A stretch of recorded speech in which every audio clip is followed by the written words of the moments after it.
علی بھائی، ایک اور مسئلہ ہماری نیشن کا کہ لوگ پردیس میں جاتے ہیں، جاب شاپ کرتے ہیں، شادی یہاں سے کر کے چلے جاتے ہیں، اس کے بعد 2 سال بعد واپس آ رہے ہیں، 3 سال بعد آ رہے ہیں، 4 سال بعد آ رہے ہیں۔ شرعی حیثیت کیا ہے؟ شریعت کیا کہتی ہے کتنی دیر آپ بیوی سے دور رہ سکتے ہیں؟ اور ایسے بندے کو آپ کیا کہیں گے کہ یا تو وہ کام چھوڑ کے واپس آ جائے یا بیوی کو وہاں پہ رکھے یا کتنے عرصے بعد پاکستان چکر لگائے؟ جی، بیوی کو تو ساتھ لے کے جانا چاہیے۔ کیا میں اکثر سوچتا ہوں، ہم جب لوگ میٹرک لائف میں تھے تو ہم اکثر نا اپنے دوستوں کے بارے میں سنتے تھے کہ میرے ابو 11 سال بعد واپس جی آئے جی ہیں، بالکل، ایون 20 سال 25 سال بھی۔ میں اس زمانے میں میں نے بھی تو سن رکھا ہے۔ کبھی ہم تو یعنی اس چیز کو امیجن نہیں کرتے تھے کہ کتنا بڑا جرم کر رہے ہیں یہ لوگ۔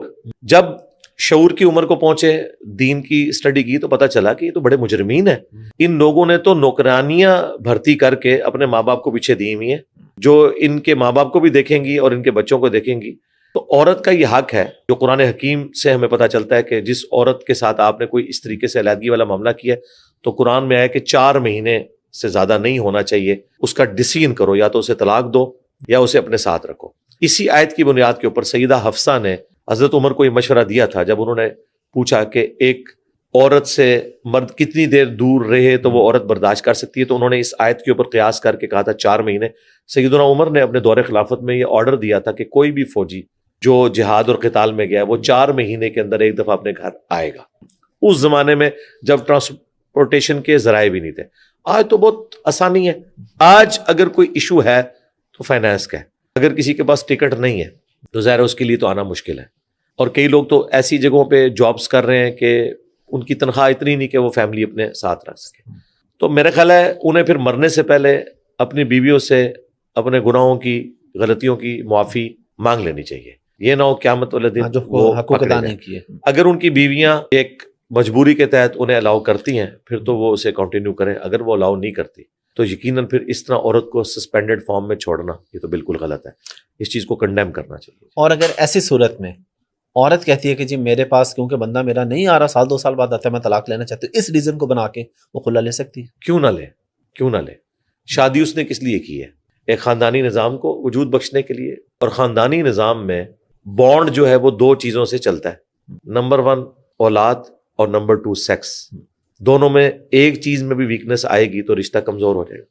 اور سیکس میں اس چیز کا خیال کہ خاوند صرف اپنی بیوی کے ساتھ مخلص ہو اس معاملے میں اور بیوی بھی اپنے خاوند کے ساتھ مخلص ہو، تو ظاہر ہے یہ تو بڑی ریزنز میں سے ہے۔ اگلے زمانوں میں جو علماء نے یہ فتوے دیے ہوئے ہیں کہ اگر کسی کا مرد جو ہے وہ سیکچولی ڈسیبل ہے تو وہ عورت بھی خلا لے گی، تو اس زمانے میں تو یہ کوئی تصور ہی نہیں کرتا تھا کہ یہ والا معاملہ بھی ہوگا کہ میاں بیوی اکٹھے نہیں رہیں گے۔ اس زمانے میں تو شادی کا مطلب ہی یہ ہوتا تھا کہ اپنی فیملی لو اور الگ ہو جاؤ۔ اسی لیے میں نے آپ کی ویڈیوز میں کئی دفعہ کہا ہے کہ ساس سسر کا رشتہ اسلام میں ایگزسٹ ہی نہیں کرتا، اس حوالے سے کہ بیوی نے دیکھنا ہے۔ اس سے کوئی یہ نہ سمجھے کہ ہم یہ کہہ رہے ہیں کہ وہ مرد جو ہے اپنے ماں باپ کی خدمت سے عہدہ برا ہو جائے گا، وہ اس نے کرنی ہے، اس کی ذمہ داری ہے۔ اس کی ذمہ داری ہے۔ ہمارے اپنے کئی جاننے والے ہیں جنہوں نے مطلب اپنے ماں باپ کو الگ گھر میں رکھا ہوا ہے، بیوی کو الگ گھر میں، اور وہ روزانہ جاتے ہیں، اپنے بچوں کو بھی لے کے جاتے ہیں، بیویوں کو بھی وزٹ کرواتے ہیں، اور انہوں نے ملازم بھی رکھ کے دیے ہوئے ہیں، یا کوئی اور ایشو اس طرح کا ان کے ساتھ بنتا ہے تو وہ اپنا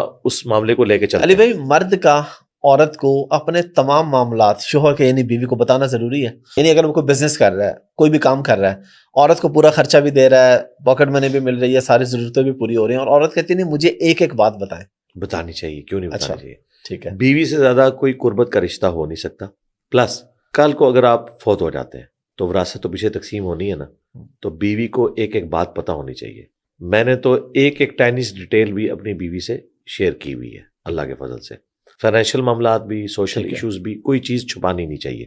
ہاں، جو ایسی باتیں ہیں جو عورتوں سے متعلقہ نہیں ہیں، جو آپ کے مرنے کے بعد ان سے متعلقہ نہیں ہوں گی، وہ آپ انہیں ڈسکس نہ کریں۔ مثال کے طور پر آپ کسی غریب کی مدد کر رہے ہیں، یہ آپ کا رائٹ ہے، تو ضروری نہیں آپ اپنی بیوی کو بتائیں، یا آپ کسی اپنے ریلیٹیو کی مدد کر رہے ہیں لیکن بیوی کے اخراجات آپ پورے کر رہے ہیں۔ عورت چونکہ ایک دنیا کا متاع ہے نا، اس کا دل بڑا کمزور ہوتا ہے، وہ چاہتی ہے کہ سارا مال میرے اوپر لگے، تو بعض اوقات یہ خطرہ ہوتا ہے کہ وہ آپ کو انفاق فی سبیل اللہ کرنے سے روک دے۔ اس خطرے کے پیش نظر آپ اس طرح کی چیزیں ضرور چھپا لیں۔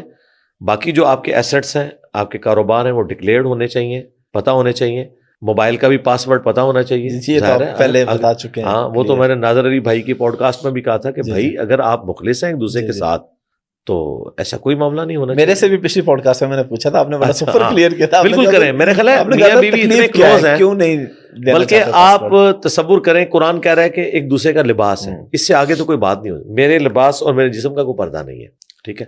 میاں بیوی جس لیول پہ ایک دوسرے کے قریب ہوتے ہیں، دنیا میں کوئی انسان دوسرے انسان کے اتنا قریب نہیں ہو سکتا. تو پھر باقی چیزیں تو بڑی چھوٹی ہیں. تو میرا خیال ہے جب آپ اتنے ایک دوسرے کے قریب ہیں تو یک جان دو قالب والی بات ہونی چاہیے. میاں بیوی کو ایک ایک چیز شیئر کرنی چاہیے. اور اگر یہ ٹرسٹ ہی نہیں ہے تو یہ رشتہ یعنی گرل فرینڈ اور بوائے فرینڈ کا تو رشتہ نہیں ہے، ایک خاندانی نظام ہے جس میں ایک ایک چیز آپ کو ڈسکس کرنی ہوگی. ہاں، جن معاملات میں آپ کو خطرہ ہے کہ آپ نے کوئی ایسی چیز ڈسکس کی تو یہ ٹیمپرامنٹ لوز کر جائے گی اور آپ کے مشن میں رکاوٹ بنے گی، ابھی اس کی اس لیول کی گرومنگ نہیں ہے، وہ چیزیں آپ ضرور ڈسکس نہ کریں، کیونکہ عورتیں کمزور دل کی ہوتی ہیں، اور اگر آپ نے ان کو مضبوط دل کا کر لیا ہے تو آپ ضرور چیزیں ڈسکس کریں. علی بھائی، شوہر کے بیوی پر اور بیوی کے شوہر پر کیا حقوق ہے؟ سب سے بڑا حق تو یہ ہے کہ ایک دوسرے کے ساتھ مخلص ہوں. جی، بخاری مسلم میں حدیث ہے کہ میں اپنے بعد مردوں کے لیے سب سے بڑی آزمائش ان کی عورتیں چھوڑ کے جا رہا ہوں، یعنی ان کے ساتھ حسن سلوک کرنا ہے. اور چونکہ مرد ڈومیننٹ ہے، اس کی رسپانسبلٹیز بھی زیادہ ہیں. وہی بات اولاد کے معاملے میں اور سیکس کے معاملے میں ایک دوسرے کے ساتھ مخلص ہونا چاہیے. بخاری مسلم میں حدیث ہے تم میں سے ہر شخص نگہبان ہے، اس سے اس کی رعیت کے بارے میں پوچھا جائے گا. پھر نبی الاسلام نے کہا ایک حکمران نگہبان ہے اپنی رعایا کے اوپر، اس سے پوچھا جائے گا اس کے بارے میں. پھر فرمایا ایک مرد اپنی بیوی اور بچوں کے اوپر نگہبان ہے، اس سے اس کے بارے میں پوچھا جائے گا. اور بیوی سے اپنے مرد کی دولت اور اولاد اس کے بارے میں پوچھا جائے گا، اس کے ساتھ خیانت والا معاملہ نہیں کرے. میرا خیال ہے ساری چیزیں اس کے اندر آ جاتی ہیں. میں نے جو اتنی مختصر گفتگو کی ہے، جی جی. ایک حدیث کے اندر سب کچھ آ گیا کہ آپ نے ایک دوسرے کے ساتھ مخلص رہنا ہے، ایک دوسرے کی ہیومن ڈگنیٹی کو وائلیٹ نہیں کرنا. نبی الاسلام نے صحیح مسلم میں حدیث ہے فرمایا کہ کوئی بھی مسلمان اپنی مؤمنہ بیوی سے بغض نہ رکھے. بخاری مسلم میں حدیث ہے عورت ٹیڑھی پسلی سے پیدا ہوئی ہے، اسے سیدھا کرنے کی کوشش نہ کرو، اس سے نفع حاصل کرو. اسے سیدھا کرو گے یہ ٹوٹ جائے گی، اور اسے توڑنا اسے طلاق دینا ہے. یعنی عورتوں کے ساتھ کمپرومائز کرنا ہے. بخاری مسلم میں حدیث ہے نبی الاسلام نے فرمایا عورت کی نیچر ایسی ہے، بائی نیچر اللہ نے بنایا ہے، اس کا قصور نہیں ہے جی. اس کو اللہ نے بنایا ہے. یہ سیفٹی والو ہے کہ وہ غصہ بھی جلدی کھاتی ہے اور ٹھنڈی بھی جلدی ہو جاتی ہے. کہ اگر پوری زندگی اس کے ساتھ نیکی کرو نا، اور کبھی ایک دفعہ کوئی تکلیف تم سے اسے پہنچے تو بخاری مسلم کے الفاظ ہیں یہ تمہیں کہے گی جب سے تیرے عقد میں آئی ہوں میں نے سکھ کا ایک دن بھی نہیں دیکھا. اچھا یہ دیکھیں یہ حدیث مجھے تو اتنا صبر دیتی ہے. مجھے کبھی اگر خدا نہ خواستہ اپنی بیوی سے کوئی تکلیف آئے نا اور وہ اس طرح کا کوئی جملہ بول دے تو میں اس کے جواب میں غصے بھی نہیں آتا، میں ہنستا ہوں اور کہتا ہوں صدق رسول اللہ نے سچ فرمایا تھا. مجھے تو غصہ آتا ہی نہیں الحمدللہ. میں تو اپنے نبی کو یاد کر پہلے ہی بتا دیا گیا. ظاہر ہے دیکھیں پہلے آپ کو بتاؤ تو آپ کو صبر کرنا آسان ہوتا ہے. بالکل الحمدللہ.